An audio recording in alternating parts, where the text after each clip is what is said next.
Since you all seemed rather eager to see her, I think I will take you on a tour of I think she's late 1860s, but I'm not entirely certain. Because, funnily enough, dresses don't come with a date, and I'm afraid the 19th century isn't really my strong point. But probably late 1860s, ball gown or evening gown. Again, the 19th century isn't my strong point, so please feel free to correct me on anything if you know more than I do, which is highly likely.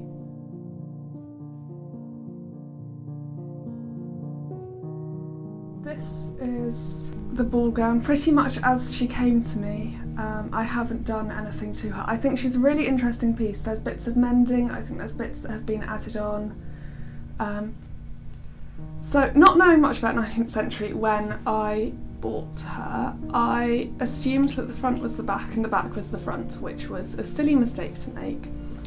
But in my head, 19th century dresses are back fastening rather than front fastening, whereas this dress has this fastening there are decorative buttons, which I don't know if they've been added later or not, and then there are hooks and bars. They've clearly been mended and replaced. You can see that they're held on by different threads. This one's in a purple thread, and this one's in a sort of dark orange, which I think the dark orange is the original. Is the purple looks to be in better condition, and it's over the top of this sort of dark orangey thread already. You can see where it's slightly moved from down here to up there. It's then got more hooks and eyes on the waistband, so there's two on the inside here, being held by a bright green luminous thread, which I don't think is original, and then there's two more here that hook on along here. So the fastening of the skirt and the fastening of the bodice don't quite line up.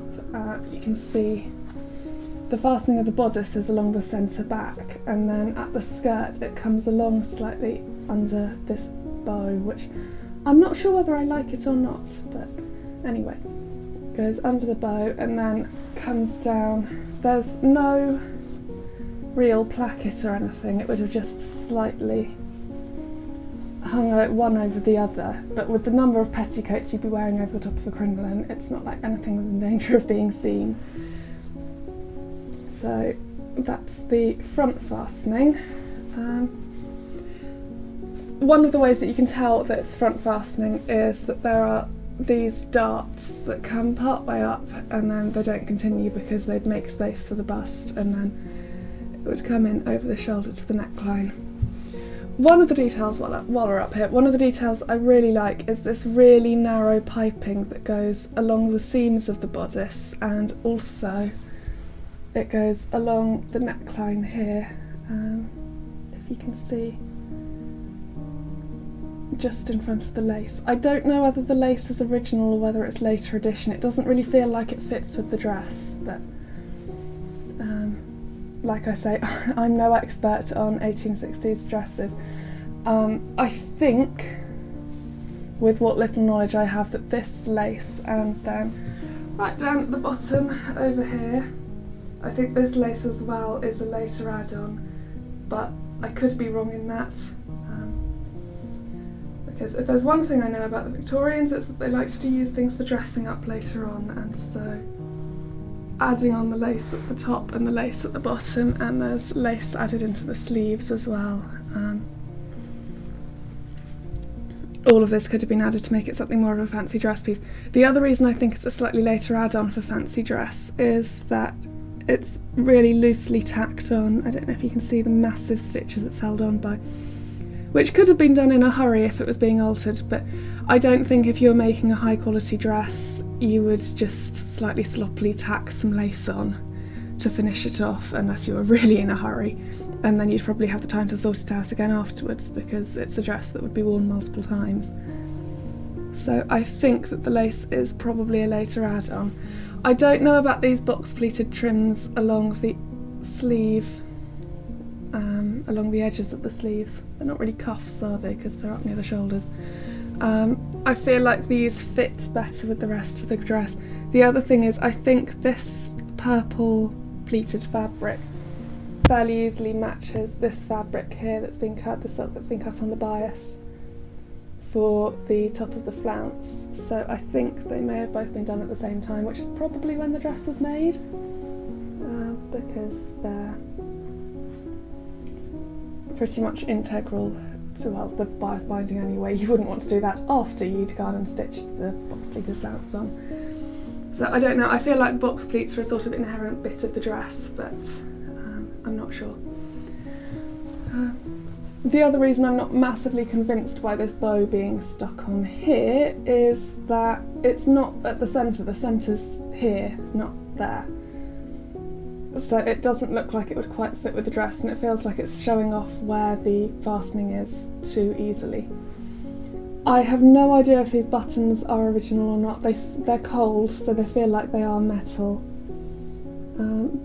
And they're on a sort of shank, so they poke through the fabric, and then they're all kept on together with this ribbon that's going down. So they've been poked through the material, and then this ribbon's been threaded through each of the shanks to keep them attached. So I don't know whether those are original or not. They fit slightly better with the dress than the lace, I think, but personally I don't particularly like them, but that's just me. I think they'd have sparkled brilliantly when they were in candlelight. Let's have a look while we're up here now at the inside of the bodice, and then we can have a look at how she's been mended. So you can see at the back there's two seams which draw the back in and make it look like the waist is smaller. Then we've got channels for boning. They're up the side seam here. You can see this has been nicely finished. There's little running stitches going all the way up, teeny tiny hand stitches, to fold over the silk and the cotton so that the raw edges aren't so much at risk of fraying everywhere on both sides of that. I think it's just a tacking stitch, possibly with the odd back stitch, but you can see slightly better here the original colour of the dress because it's massively faded all over the place. Then at the front, up the dart, there's another little bone here, and there's much the same on the other side, and you can see there's a bit of the whalebone poking out here. So that's useful to know. You can see, we'll have a look at this mending from the outside as well in a bit, but you can see where the stitches come through along there.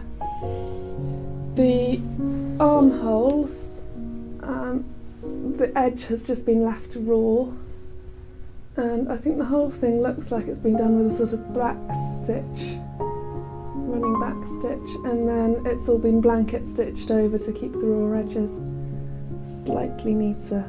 But I think it's worked fairly effectively because there aren't lots of bits of fraying. There's just slight fluffiness along here. Much the same has happened down these back seams.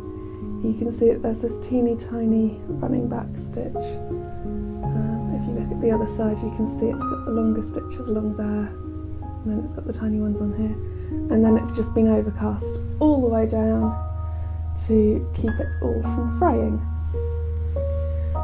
The other interesting thing about the inside, as well as the bits of mending, you can see there's shoulder seams there with the running back stitch, and then there's a blanket stitch along there. The other interesting thing I think is this, which I think is a little watch pocket, but the trouble is I think the dress has been messed about slightly, and so from the outside I think some repairs have been carried out along the waistline, and you can't actually open up the dress to get to the watch pocket anymore. So this dress has pockets, but they're not accessible. If we look, we can see this has been lined in a cotton twill, and then the skirt's been lined in a sort of plain weave glazed cotton. You can see there's this grey line here is the waistband coming through, so that's probably original because it's inherent to the skirt structure.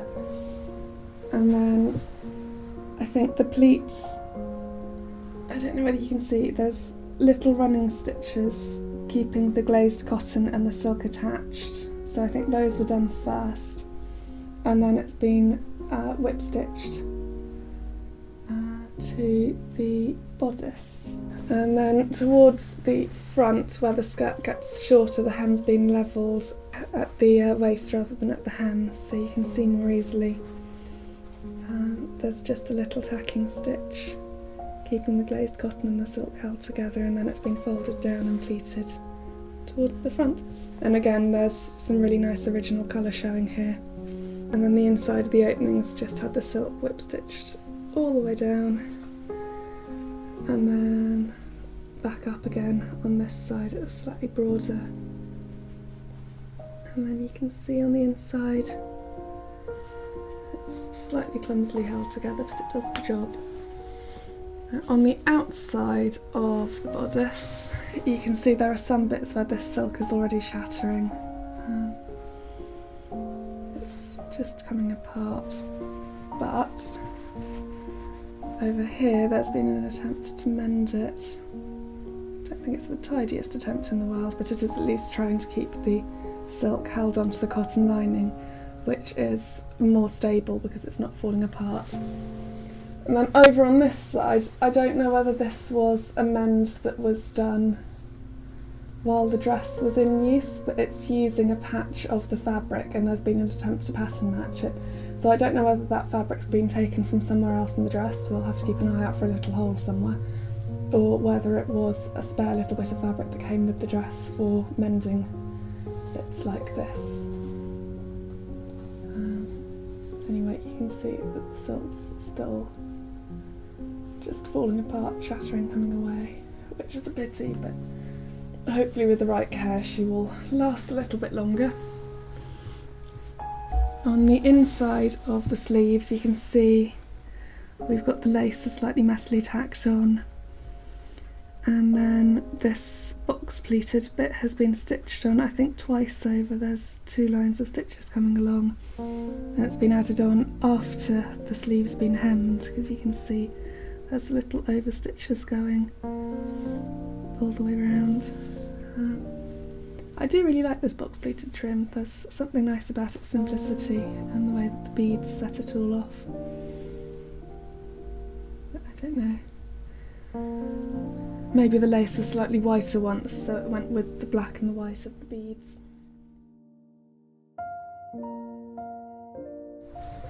The sleeves are made up, we're looking at the skirts. The skirts are made up of multiple panels, and it's relatively easy to see where the seams are.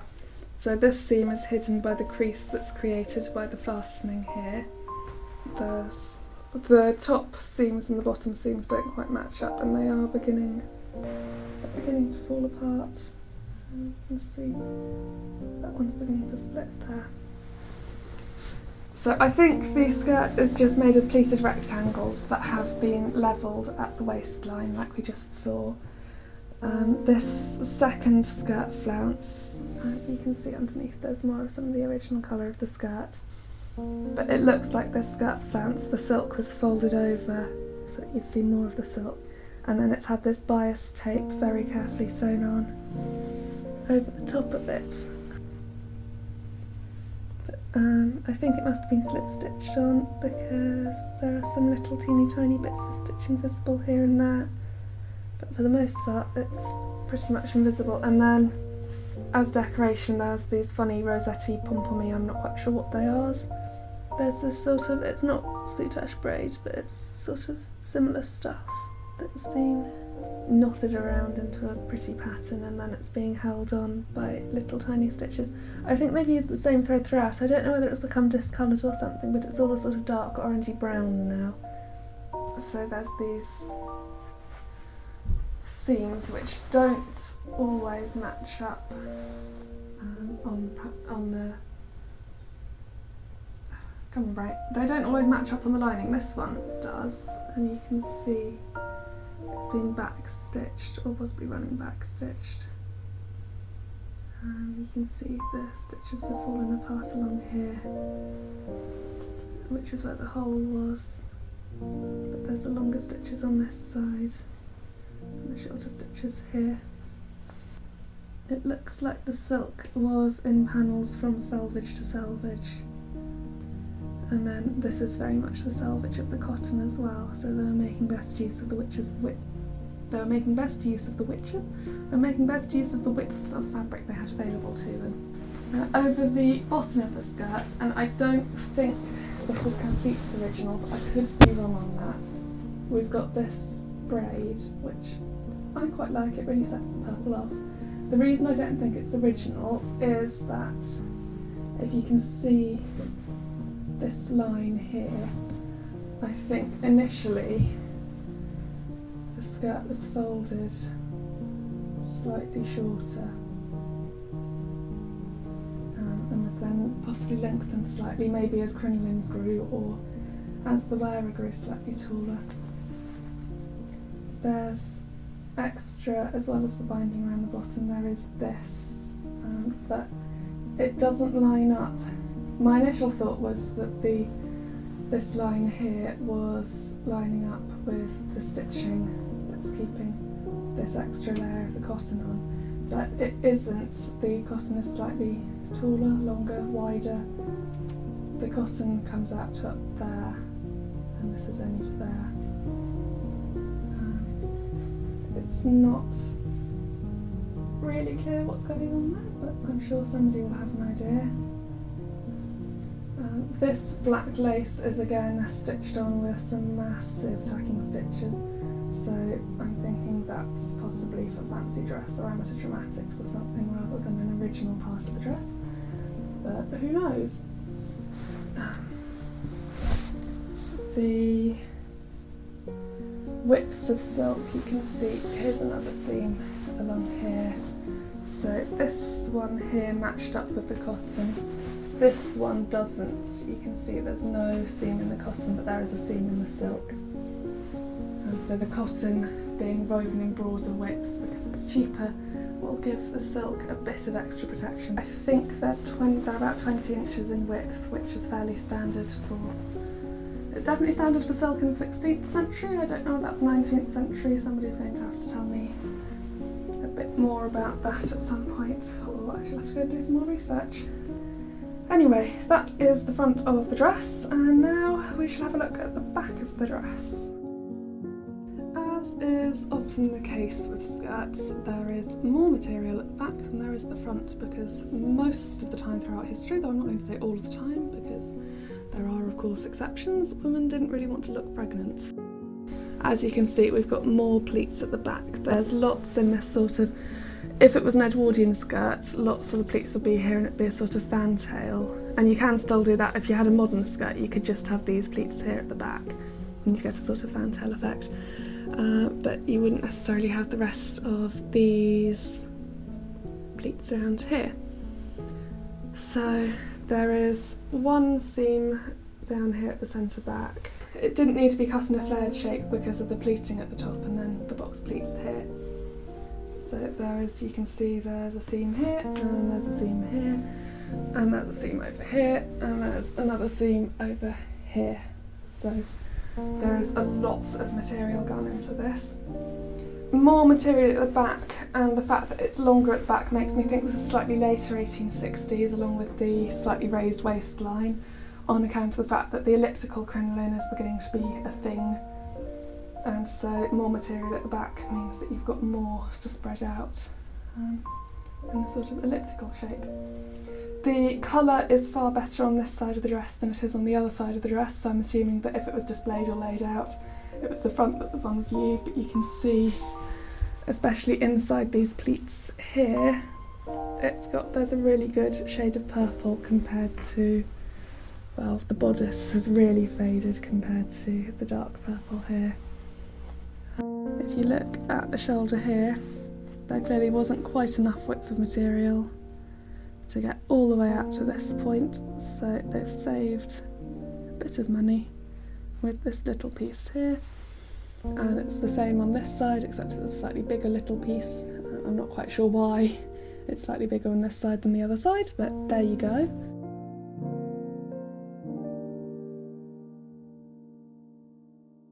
The silk's been ravaged, it's in not terribly good condition, but the advantage of it not being in terribly good condition is that it's cheaper, so I can actually afford to buy it.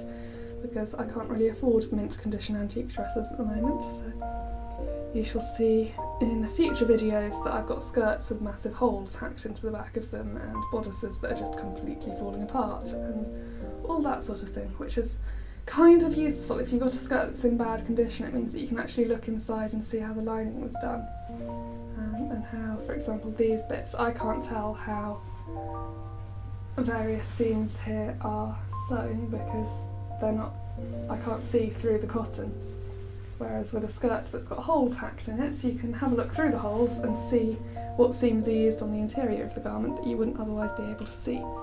So there are advantages to pieces of damaged clothing, but anyway, this video has probably gone on long enough and you're probably all bored to death. I love the colour of this dress, I really like the piping.